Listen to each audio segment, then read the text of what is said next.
Question 11b.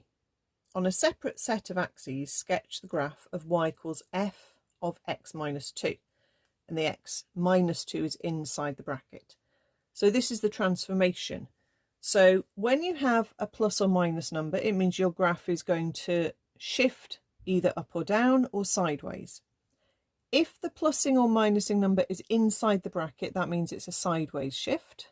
And if the minus 2 was tagged on right at the end, it would be a vertical. So what this basically means is it would be the graph of 8 over x minus 2 squared. Okay.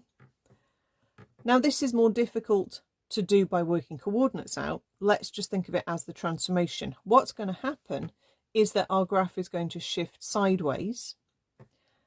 The problem which was existing at x equals 0, where we didn't have a coordinate when x is 0, is now shifted sideways to when x is 2, because 2 take away 2 is 0, and there's the problem. So basically we have our graph shifting 2 units in the opposite direction to the sign that you see here. Okay, so you have to remember with horizontal it goes the opposite way. So we're still going to get the same shape graph. Let's try and just draw it sort of exactly what we had before, but this time we're going to have our graph being centered, or symmetrical around this line x equals 2, which is the vertical asymptote. So that means a line that the graph approaches but will not cross.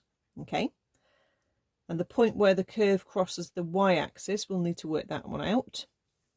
So that's when x equals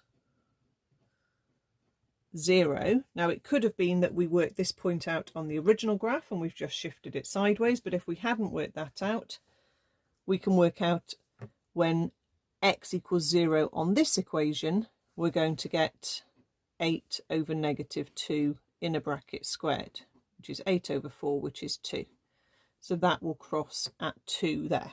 Okay, but if we'd worked out this point on the first graph, we could have just shifted it over by 2 units.